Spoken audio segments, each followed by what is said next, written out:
साख बचाने वाली कोशिश विपक्ष की कितनी कारगर साबित होगी आज।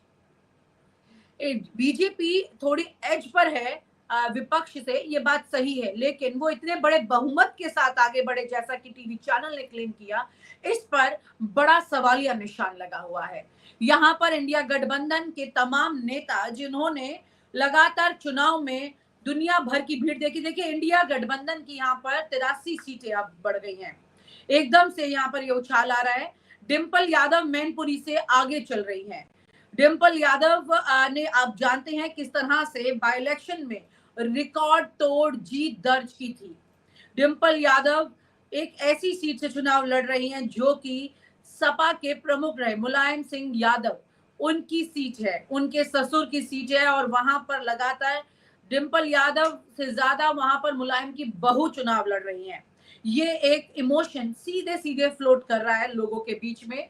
लोगों का, मैं जब वहां गई और लोगों से बात की थी तो लोगों ने सीधा ये कहा था कि नेताजी को जिता रहे हैं, उनकी बहू को जिता रहे हैं लोग। अखिलेश यादव और मुलायम सिंह यादव, इसके अलावा तीसरा कोई नाम नहीं जानते हैं मैनपुरी में। ये तस्वीर थी। इससे पहले एसपी बघेल जो हैं, जो कि केंद्र में मंत्री रहे,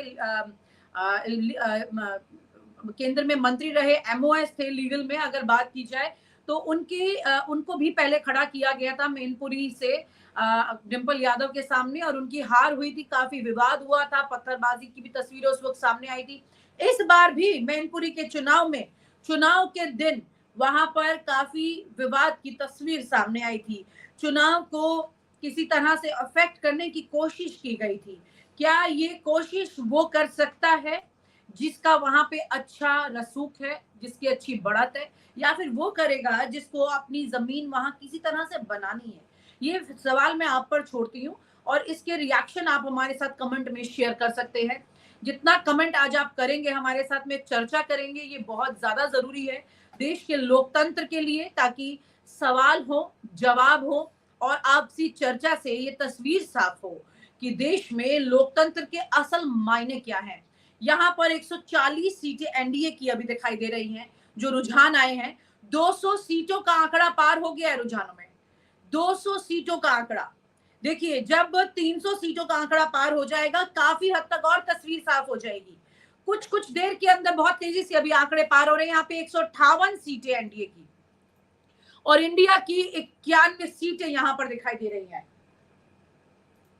158 सीटें हैं यहाँ पर एनडीए की, और 543 में से 250 सीटों का आंकड़ा पार हो गया है।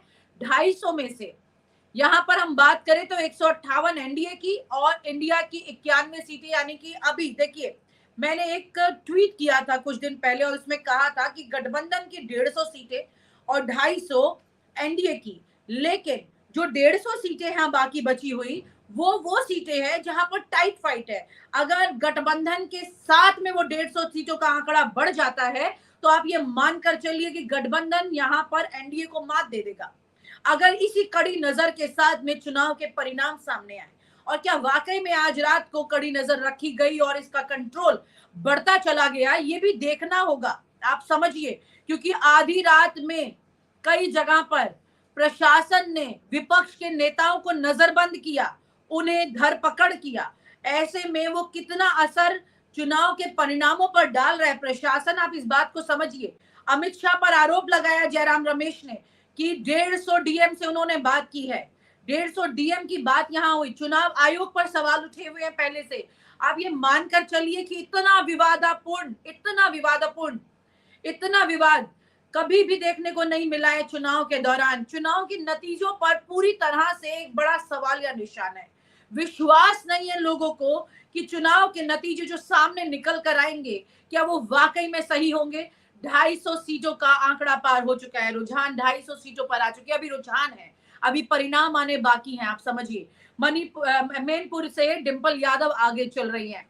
अभी परिणाम पूरे होने में कुछ और मिनट लगेंगे, धीरे धीरे मामला आगे बढ़ता चला जाएगा। देखिए, इंडिया गठबंधन यहाँ पर 95 सीटों पर 573 में, जो अब 250 का आंकड़ा भी धीरे धीरे आगे बढ़ रहा है, और यहाँ पर 169 सीटों पर एनडीए की बात करें तो तस्वीर जो है वो आगे बढ़ रही है लगातार। बड़ी बात यह है कि आज की तारीख में एनडीए और इंडिया के बीच वो टक्कर है जो पिछले 2 बार भी नहीं दिखाई दी थी, इस बार दिखाई दे रही है।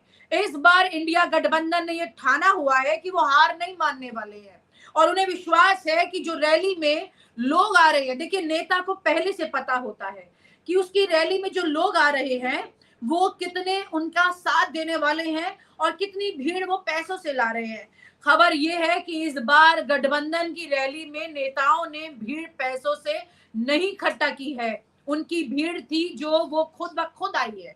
अगर खुद ब खुद लोग वहां पर आ रहे हैं तो यहाँ पर सवाल तो उठेंगे ना कि जब नेता ये सोच रहा है कि मेरी रैली में जो भीड़ आई है वो भीड़ मैं पैसे देकर नहीं लाया हूं, तो ये मेरा जनमत है, ये बात है यहाँ पर। ऐसे में बीजेपी की रैलियों में भीड़ पैसे देकर भी नहीं आ पा रही थी, तो सवाल उठेंगे ना, क्या हो रहा है, क्या तस्वीर यहाँ पर निकल कर आ रही है, ये समझने की जरूरत है। आप इस बात को, मेरी इस बात को ध्यान से समझिए और सोचिए।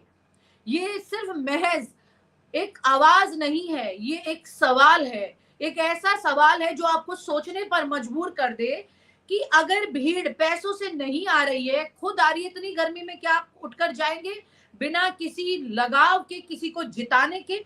इतनी ज्यादा डेडिकेशन, इतना कट्टर वोटर जब तक नहीं होगा नहीं पहुंचेगा। इंडिया गठबंधन ने 100 का आंकड़ा पार कर लिया और 74 पर, उससे एक 74 आगे एनडीए है, 174। इंडिया गठबंधन 100 का आंकड़ा पार कर चुका है। यहाँ पर जो तस्वीरें सामने दिखाई दे रही हैं वो लगातार आगे बढ़ रही है। देखिए यहाँ पर इंडिया गठबंधन, मैंने आपको कहा था, आप इस बात को समझिए। तमाम यूट्यूब चैनल, तमाम टीवी चैनल आज आपके सामने हैं, लेकिन हम जो आपको बात बता रहे हैं उसे ध्यान से सुनिएगा। मैं फिर आपको याद दिला रही हूँ, मेरा ट्वीट है, आप जाकर के ट्विटर पे देख लीजिएगा, जिसमें इंडिया गठबंधन की 150 सीटें लिखी है और एनडीए की 250 सीटें लिखी है। 150 सीटें वो बचती हैं जो फैसला करेंगी इस देश का। आज फैसला करेंगी, जो क्लोज नेट में है, बिल्कुल टक्कर में लड़ाई हो रही है। 10,000 15,000 सीटों का फासला है, 3,000 सीटों का फासला है। कल रात को ये खबर आ रही थी कि बदायूं से 3,000 वोट से हराने की कोशिश हो रही है। उसके अलावा एक और सीट ऐसी है समाजवादी पार्टी की, जहां पर 10,000 से हराने की कोशिश हो रही है। क्या वाकई में इस कोशिश को ब्रैकेट में आप डीएम का नाम दे देंगे? क्या वाकई में आप ये कहेंगे कि ये कोशिश कौन कर रहा है? आखिरकार जमीन पर कौन है जो इस सवाल खड़े कर रहा है? आखिरकार वो कौन है जो इसमें पीछे लगा हुआ है हराने के लिए? अगर सिस्टम ने इस तरह से आज की तारीख में निष्पक्ष होकर के साथ दिया दोनों का, मैं कहती हूँ इंडिया और एनडीए दोनों का निष्पक्ष होकर के इन अधिकारियों ने